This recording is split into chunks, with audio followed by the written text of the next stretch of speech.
আমরা এখানে একটি প্রজেক্ট নিয়ে হাজির হয়েছি, যেটা হচ্ছে অটোমেটিক অ্যালার্ম। বাসায় বাচ্চা এবং ছোটরা থাকলে সেক্ষেত্রে তাদের অনেকেরই ফোন বা ডিভাইস থাকে না, সেক্ষেত্রে তারা ঘুম থেকে ওঠার জন্য অ্যালার্ম ইউজ করতে পারে না। আর এখনকার দিনে অ্যালার্ম ঘড়িও খুবই দুঃসাধ্য একটি ব্যাপার।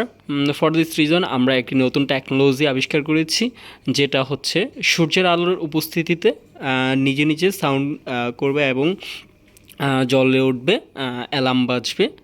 সেই রকম একটি প্রজেক্ট আমরা হাতে নিয়েছি।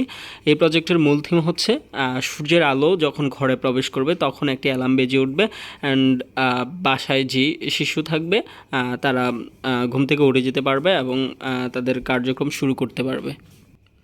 এখন যদি আমি আপনাদেরকে দেখাই একটি লাইটের মাধ্যমে, এই যে লাইট জ্বলার কারণে সাথে সাথে অ্যালার্ম বাজা শুরু হয়েছে, এবং আমরা যখন লাইটটা অফ করে দিব সেক্ষেত্রে অ্যালার্ম বাজা বন্ধ হয়ে যাবে।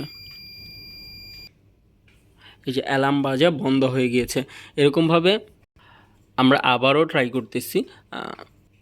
আমরা যখনই আলোর উপস্থিতি পাবো তখনই এটা সাউন্ড করা শুরু করবে, অ্যাজ লাইক অ্যালার্মের মতো। আবার যখন আমরা লাইটটা অফ করে দিব তখন অ্যালার্ম বন্ধ হয়ে যাবে। মানে সূর্যের আলোর উপস্থিতি এবং ঘর আলোকিত হলেই অ্যালার্মটা বেজে উঠবে। সেক্ষেত্রে বাচ্চারা খুব দ্রুত ঘুম থেকে উঠতে পারবে, এবং যাদের ডিভাইস থাকবে না এবং ডিভাইস থেকে দূরে থাকার জন্য চেষ্টা করে তাদের জন্য খুবই কার্যকরী একটি ভূমিকা পালন করবে এটি। ধন্যবাদ সবাইকে।